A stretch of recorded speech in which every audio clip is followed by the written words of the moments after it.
Hello, I am your Rusame reader, Crow Song, and today I will be reading to you from Royal Guard by Muriel Wright. Now, on to Chapter 7. Over the Walls. In a week's time, the feast will begin. It's a celebration that happens every year where the kingdoms gather together and have a generally good time. They host a competition over which kingdom has the best guard. It's mostly for entertainment and to boost one's ego. The clanking of swords resonated in the Russian's ears as he stood to the side. The warm sun rays fell on his skin. His arms were behind his back, his face unmoving. Suddenly, the prince ran up to him, a little disoriented. He plopped down next to him, leaning on the wall. A tall country stood there, and a shorter one sat next to the other. Sweat glided down the American's face. "This is boring," he complained. "You must participate in your lessons." The tall one glanced over to America, though through the corner of his eye. Yeah, I know." The prince sighed and plopped his hand into his arms. "That's it, I'm escaping." America caved in. He stood up and started scaling the wall. "Prince, you..." The guard tried to stop the other.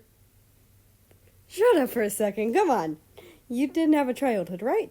Make some memories while you can. I'm here to help." The American kneeled on the top of the wall and extended his arm. "I'll show you the town." He beamed with a bright smile. The tricolored country eyed the hand for a few seconds before hesitantly extending his own hand. America smiled even wider. He gripped the other's hand tightly and heaved him up on the wall. Russia's hat almost flew off, but once he was on the wall, he fixed it. "Let's go!" America leaped off the wall into the familiar woods. The other followed. America ran up to a hollow tree. There was a large hole in the middle. He reached inside and pulled out 2 cloaks. The prince threw one at Russia. The cloak rustled in the wind. "What's this for?" he asked curiously. "You wear it, obviously, dummy. If people see us walking around town with our royal outfits, they'll definitely know who we are. Of course, it can't hide your face, but it'll suffice as long as no one looks too close." Russia looked nonchalantly at the cloak. "The townspeople know how I look?" He raised an eyebrow and looked at the prince, who had already put the cloak on.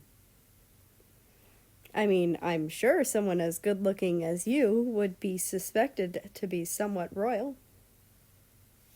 America put his hood up and ran over in the direction of the town. Russia put his cloak on hastily and followed. They followed the path and ended up in the town. The bustling of the town was heard in every corner. The townspeople happily chatted with each other. The young maidens gossiped among each other, and the children played around in the streets. As they walked through the town, various street vendors offered them items. America knew they needed money to support their families. He would fish out any spare change he had in his pockets and gave them out as donations. Truly a kind prince he was, despite how people viewed him. They stopped at one vendor where an old lady was selling fruits.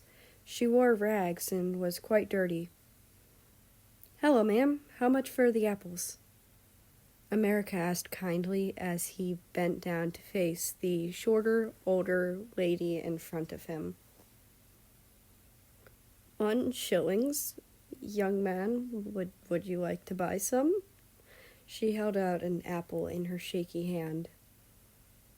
"May I have 2?" America smiled and handed her a coin.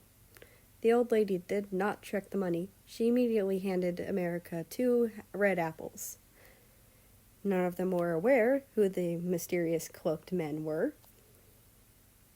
"Thanks, lady," he kindly joked, and he stood back up normally, ready to leave. "You have beautiful eyes, young man," she added. America flinched and pulled his hood so his eyes were covered. He gave a slight nod. She looked down at the money he had given her. Young man, you have given me too much. This is 50 shillings. Keep the change." The American smiled and left.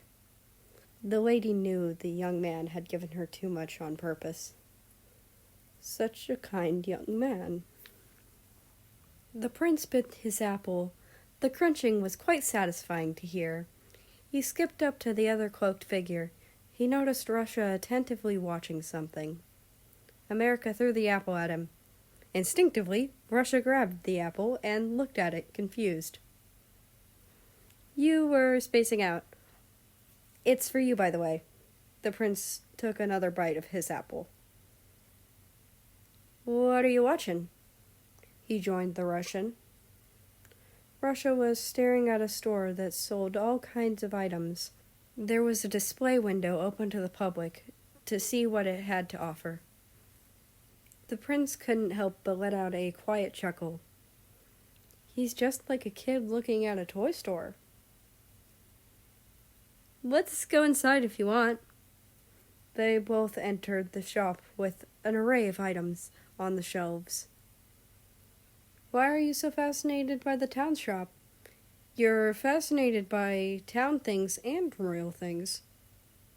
"Usually it's one or the other," America added. "As a child, I was neither royal nor a town person," his guard simply replied. "Then what were you?"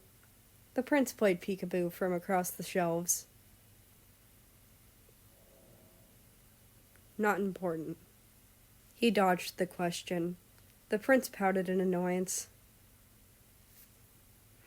"Get a load of this." He popped out in front of the Russian. He held up a fake crown in his hand. "It says it's a direct replica of the prince's crown. Well, I say not." America laughed, looking at the Russian through the crown. The prince couldn't help but admire his guard's defined features, his sharp eyes and fair skin. When America realized he was staring, he turned away in embarrassment. "Do you know the Prince of Britannia?" They both heard a man's voice speak.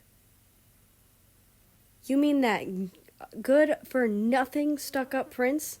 a lady replied. "That's right. I heard rumors that he's been extra mischievous these days, escaping all of his lessons as if he were already the best at it." "Such a horrible prince. What did us townspeople ever do to deserve such a horrible heir to the throne?" the lady mocked. "I heard he has no insecurities or compassion. Such a narcissist. It's almost like a disorder," the man continued. Russia glanced over at the prince with worry in his eyes. America gripped the crown so tightly you could see the veins, even at a glance. "Well, let's leave." Without another word, both of them left. The air was cold and refreshing. It was almost evening. The sun had lowered behind the hills slowly. The Russian guard was about to ask his prince if he was okay, but before he could, he faced the prince. America's face showed no distress, only a soft smile remained. "I'm thirsty. Let's get something to drink." He pointed out a small restaurant-like bar at the corner of the town. He pushed the doors open. The bustling people were very much appreciated. The two of them silently sat at a table. The prince skipped his way to a table and slid into his seat. He seemed happy and just fine. "I guess I was worried for no reason." The Russian internally sighed in relief.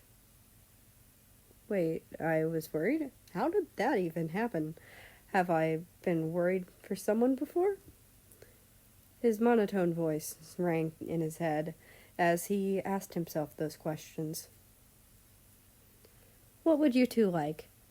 A young waitress came up to them. I'll have a soda. What would you like? He turned to his guard. Russia simply shook his head to say that he didn't want anything. He'll have one too. America smiled at the waitress. She nodded and left. They both overheard a conversation at the table next to them. My family is planning on moving to another town, one man said. Where to? Another man asked curiously as he took another sip of his beer. Maybe the Japanese Empire, he answered. The people there mostly speak Japanese, though. Will you be okay? Anywhere is better than here. Do you even know who the next in line for throne is? He exaggerated his tone. Isn't it the smart kid, Prince Canada, wasn't it? No, it's that good-for-nothing American. He's a narcissist. Everyone is aware that he basically is gifted and good at everything without effort, but he's way too stuck up and carefree. Yikes. Hearing that, I don't think I would trust him either, the man said. Exactly. He's all arrogant because he has a pretty face, and he's such a womanizer. I've heard he slept with a ton of women from different kingdoms. Russia listened in disbelief. His face was unchanging, though. All the ladies are head over heels for him, even without him ever seeing them face to face in person. The man took another large gulp. Undignified and arrogant. How unfit for the throne. We can only hope for some tragedy befalls him, making him unable to rule. He spoke quite loudly. Cheers to that. Both of them clinked their glasses together.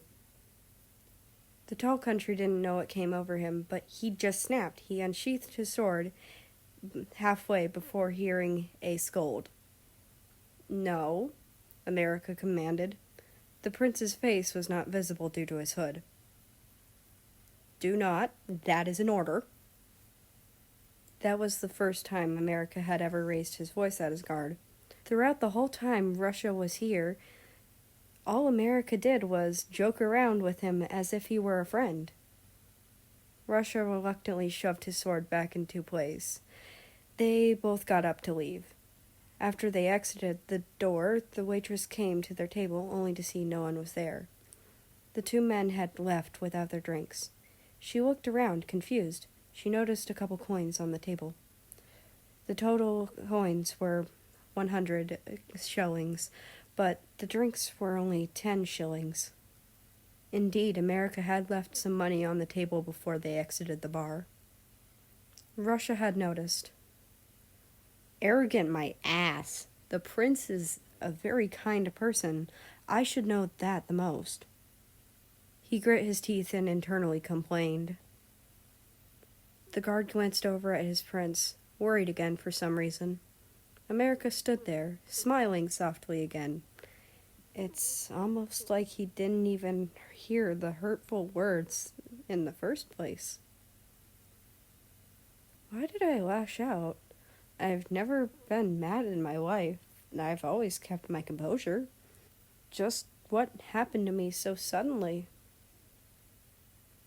Thank you for trying to defend me and do your duties, but they are merely duties. Please only try to defend me on your own will. I don't need defending anyway. I'm quite used to it.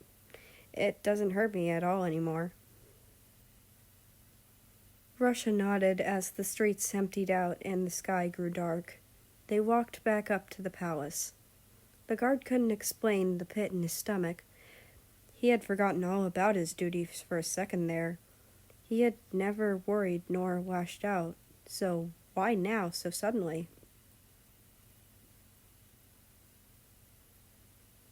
And that's the end of this chapter. I hope you've enjoyed.